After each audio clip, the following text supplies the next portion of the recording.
Bien, a continuación vamos a comenzar a resolver la guía de la práctica experimental número 2, en la cual trabajamos la velocidad de reacción humana y el tiempo de caída en un plano inclinado. Por el momento nuestras guías de prácticas experimentales son extremadamente simples, pero tratan de seguir los esquemas de algo que se denomina el formato de un artículo científico estándar. En ese sentido vamos a tener primero el nombre de la guía o el nombre del artículo y posteriormente los nombres de los autores. Recuerde siempre que en este tipo de esquemas el nombre del autor se debe escribir del siguiente modo. Primer apellido, en este caso sería García.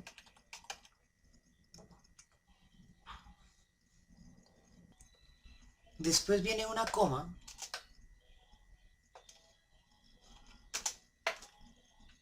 Posteriormente debemos escribir las iniciales de nuestros nombres. Entonces será J. Cuando escribimos una inicial la terminamos con un punto. Luego la segunda inicial, la inicial del segundo nombre, L, punto. Y cuando termina, pues ya dejamos aquí el punto y coma o la coma. Y sigue el siguiente autor. Se colocan correos electrónicos si existen y si es necesario. Finalmente, solo se va a resolver por el momento la fecha de elaboración del informe. Adicionalmente, me van a colocar el número del curso y el número del grupo al que pertenecen. Si no van a resolver esto como grupo, entonces no colocan nada en número de grupo. Yo simplemente colocaré la nota de acuerdo a los apellidos y las iniciales.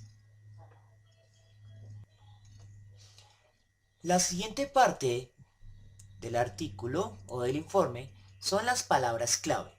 Para resolver las palabras clave es necesario que ustedes lean tanto el resumen como el marco teórico que tenemos a continuación. Una vez que hayan leído eso y tengan una idea general, tanto de la parte teórica como rememorar lo que hicimos experimentalmente, van a seleccionar unas palabras que intenten resumir eh, todos los conceptos o los conceptos más importantes que se hayan analizado en la práctica experimental. Ahora bien, esta práctica experimental se basaba en dos aspectos. El primero, el de determinar la velocidad de reacción humana, y el segundo era escoger al estudiante con la mejor velocidad de reacción para determinar la caída de un móvil a través de un plano inclinado. Evidentemente en las dos partes tomamos datos, pero el punto es que tenemos una colección de datos y posiblemente ya tenemos algunos estadísticos que nos sirven para analizar. Sin embargo, nos podemos estancar en cómo expresar esos datos, cómo expresar esos estadísticos y lo que es más importante, cómo analizar esos datos. Entonces, primero que todo, lo que vamos a hacer es expresar los datos de forma correcta. Vamos a iniciar escribiendo una tabla, a la cual vamos a denominar simplemente como la tabla 1. Ese es el nombre. Posteriormente tenemos que realizar una descripción de lo que hicimos en esa tabla o de la información que vamos a colocar. Entonces una buena descripción para esta tabla 1 sería tiempos de velocidad de reacción de estudiantes de grado octavo frente a un estímulo visual, el cual era intentar detener un reloj digital en 10,00 segundos exactamente. Una vez tenemos eso, vamos a colocar la primer barra horizontal para separar la información. Ahora vamos a comenzar a colocar las columnas, que es el cuerpo de la tabla. En la primera columna vamos a colocar las réplicas. Las réplicas no tienen una dimensionalidad como tal, o sea, no se expresan con una magnitud. Posteriormente vamos a colocar una cantidad de columnas igual a la cantidad de estudiantes que había en cada grupo. Entonces asumamos, por ejemplo, que para esta tabla tenemos un grupo de 3 estudiantes. Generalmente en este tipo de experimentos con seres humanos no colocamos nombres propios. Simplemente vamos a colocar estudiante 1, estudiante 2 y estudiante 3. Los datos que vamos a obtener de cada estudiante van a estar expresados en una unidad dimensional. Los cronómetros estaban calibrados en segundos. Por lo tanto, abajo en paréntesis de cada estudiante debemos colocar la unidad en la cual se tomó, que fueron segundos. Muy bien, entonces ya tenemos las categorías de las columnas y las unidades en las cuales se va a expresar el cuerpo de datos. Una vez tenemos eso, vamos a colocar una segunda barra horizontal de separación. Ahora vamos a comenzar a colocar los datos de la tabla. Primero, la columna de réplicas, que irá desde el 1 hasta el 5, puesto que tomamos 5 réplicas. Una vez que tenemos esto, vamos a colocar en el cuerpo de la tabla los datos para cada uno de los estudiantes. Listo, ya tenemos los datos del cuerpo de nuestra tabla. Ahora vamos a colocar la última barra de separación o podemos colocar información correspondiente a los estadísticos de descripción que hemos visto, que son el promedio y la desviación estándar. Estos estadísticos también se pueden colocar en texto en el análisis de datos. Sin embargo, mejor lo vamos a colocar aquí en la tabla para que no se nos olvide. Entonces vamos a colocar otros dos renglones, uno correspondiente al promedio y otro correspondiente a la desviación estándar. Bueno, entonces vamos a colocar el símbolo de promedio, aunque como tomamos tiempo, en realidad deberíamos colocar una T promedio, siendo T minúscula el símbolo para tiempo y la barra horizontal sobre el símbolo de magnitud que simboliza el promedio. Sin embargo, este no es el símbolo que aparece en nuestras calculadoras para simbolizar el promedio. El símbolo que aparece es X con la barra horizontal. Por tal razón vamos a mantener por el momento ese símbolo, pero le vamos a dar el color que hemos estado manejando para el tiempo. Entonces vamos a tener tiempo promedio y desviación estándar. Ahora lo que queda es simplemente colocar los valores de tiempo y desviación estándar que hayamos obtenido. Como este es un caso completamente hipotético, entonces voy a sacarlo yo completamente, pues desde cero. Entonces voy a insertar estos datos en Excel. Y pues una vez que cargo los datos en Excel, lo que voy a sacar es el promedio y la desviación estándar. Para el promedio, la función se denomina promedio en la versión en español. Selecciono la serie de datos y le doy Enter. Y lo mismo con la desviación estándar, pero en este caso la función se denomina desbest. Abro paréntesis y selecciono la serie de datos.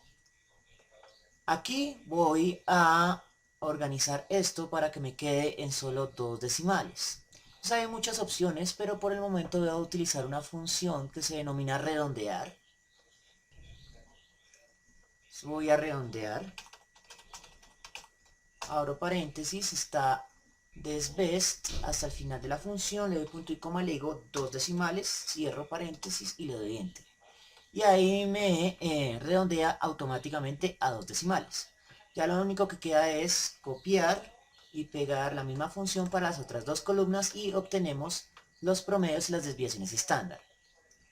Una vez tengo esto, que este pedazo lo hicimos fue con la calculadora, lo voy a copiar en la tabla. Bien, entonces ya tenemos los datos del promedio y la desviación estándar. Sin embargo, la desviación estándar tiene un detalle y es que el valor que obtenemos en la desviación estándar realmente representa dos colas, una cola positiva y otra negativa. Entonces, por el momento, para que vayamos memorizando ese asunto, vamos a colocar el símbolo positivo o negativo en las desviaciones estándar. Y una vez que tenemos todo esto, simplemente terminamos nuestra tabla colocando la última columna horizontal. Y este es un modo elegante de representar los datos experimentales que hemos obtenido para la primer parte de nuestra práctica. Sin embargo, Antes de pasar a la segunda parte de los datos del plano inclinado, debemos realizar un análisis de los datos que hemos obtenido. Debemos transformar esta cuestión de los tiempos, del tiempo experimental y la desviación estándar a velocidades de reacción, que también serían en realidad tiempos de reacción porque los expresaremos en unidades de tiempo, que son segundos. Y adicionalmente tenemos que realizar el análisis de las pruebas TD-Student que realizamos anteriormente.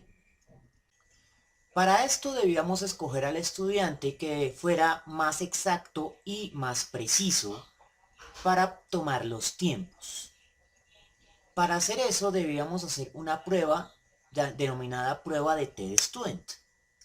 Y eso implica realizar una segunda tabla. Entonces a esa segunda tabla la vamos a denominar tabla 2. Y en esta tabla 2 vamos a colocar la información correspondiente a la prueba de TD-Student. También debemos colocar una descripción para esta tabla 2 y la vamos a denominar pruebas de TD-Student para una muestra. Los promedios y desviaciones estándar corresponden a los obtenidos en la tabla 1. El valor teórico mu es igual a 10,00 segundos. Antes que nada vamos a corregir un pequeño error y es que en lugar de decir tabla 1, empleando un 1 con letras, debemos colocar tabla 1, punto, ya que ese fue el nombre que colocamos anteriormente. Una vez teniendo esto claro, vamos a construir la tabla. Primero que todo, el separador horizontal, el primer separador horizontal, que nos separa la descripción de las categorías. La primera categoría, en este caso no va a ser réplicas, sino T calculada. Sin embargo, esa T calculada no la vamos a colocar en el primer renglón. Lo que vamos a colocar en el primer renglón va a ser la categoría de las personas que estábamos analizando, es decir, los 3 estudiantes. Y la categoría T calculada la vamos a colocar en la primera columna, pero en el segundo renglón. De forma tal que en el segundo renglón escribamos únicamente datos de la T calculada. Adicionalmente vamos a colocar en el segundo renglón el valor de la desviación estándar. Esto no se debería hacer en un artículo de investigación, ya que estaríamos repitiendo la misma información que ya colocamos en la primera tabla, pero como este es un informe de laboratorio escolar, es conveniente tener la desviación estándar junto a la T calculada, porque la combinación de ambas nos permite analizar. Entonces hemos anotado la desviación estándar y los valores que tomaba para cada uno de los 3 estudiantes. Ahora vamos a colocar los valores que ya habíamos calculado de la prueba TD-Student. Y recuerden que esos valores fueron los que obtuvimos en clase por medio de una calculadora. Finalmente, vamos a colocar la barra horizontal tanto al final de la tabla como en el punto que separa el cuerpo de la tabla de los datos. O sea, en esta zona de acá. Vamos a colocar adicionalmente como pie de página el valor de TD-Student que obteníamos de la tabla con 4 grados de libertad y al 0,05, que es 2,132. Y vamos a comparar. Recuerde que si la T calculada era más grande que la T de la tabla, significa que nuestra colección de datos no representa adecuadamente o no contiene al valor teórico mu, que en este caso sería 10 segundos. Entonces vamos a analizar para el estudiante 1. 0,21 es menor que 2,1. En el estudiante 2, 0,65 es menor que 2,1. Y en el estudiante 3, 0,48 es menor que 2,1. Significa que en los 3 estudiantes obtuvimos datos que contienen adecuadamente al dato teórico mu. Eso significa que los 3 pasan esta primera prueba de TD-Student. Sin embargo, si un estudiante hubiera obtenido un valor más grande, digamos por ejemplo 4,21, significaría que los valores de este estudiante están muy desviados del valor teórico y este estudiante no debería haber tomado datos en la parte de la caída de un cuerpo a través de un plano inclinado. Pero en el caso aquí hipotético, estamos tomando, los tres estudiantes podían tomar datos. Sin embargo, el mejor en este caso sería el que tuviera la menor desviación estándar, que sería el estudiante 3, que tendría una desviación del 0,14. Ahora finalmente, para completar esta primer mitad del informe, vamos a analizar el tiempo de reacción. En los datos de las tablas anteriores hemos obtenido promedios de tiempo y desviaciones estándar, pero no hemos definido cómo obtener el tiempo de reacción. Para esta práctica vamos a asumir que el tiempo de reacción, y lo vamos a simbolizar como TR, va a ser igual al doble de la desviación estándar.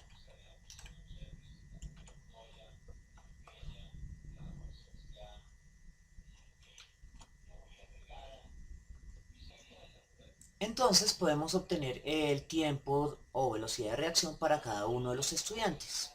Estudiante 1, estudiante 2, estudiante 3. Y estos son los tiempos de reacción para cada uno de nuestros estudiantes. Adicionalmente, en la guía de laboratorio coloqué el tiempo o velocidad de reacción teórico,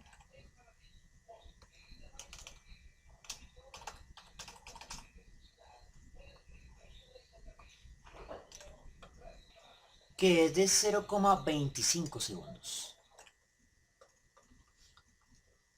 Que esto sería para un humano adulto promedio. Entonces, teniendo las velocidades de reacción de cada estudiante y la velocidad de reacción teórica, podríamos comparar. Y la comparación es lo que compone el análisis de datos. Entonces, en el análisis de datos deberá colocar si los datos de cada estudiante son iguales o menores que el tiempo de reacción promedio. Si el tiempo de reacción de un estudiante es mayor que el tiempo promedio, deberían colocar razones por las cuales el estudiante tuvo una mayor lentitud para reaccionar, que pueden ser, por ejemplo, que no estaba acostumbrado al celular, que estaba distraído, que tiene algún problema visual, en fin. Todas esas causas son las que se colocan en texto en la parte del análisis de datos. Entonces, por el momento solo llevamos el análisis de la mitad de esta práctica, que es lo de tiempo de reacción. Lo que quiero que hagan es que escriban las tablas con sus datos y que me hagan el análisis del tiempo de reacción que tuvieron cada uno de ustedes con respecto al tiempo teórico y que me escriban eso en texto. Entonces voy a recibir en hojitas separadas, cuadriculadas de cuaderno, puede ser las tablas, y por detrás me van a colocar en texto este pequeño análisis, la obtención de su tiempo de reacción y las razones por las cuales su tiempo de reacción no es igual o menor al tiempo de reacción teórico para un ser humano promedio. Y cómo podría usted mejorar su tiempo de reacción si tuviera que repetir esta práctica. La nota dependerá de la profundidad con la cual usted realice el análisis en texto. En la próxima presentación vamos a analizar el análisis de datos para la parte de la caída de un móvil a través de un plano inclinado.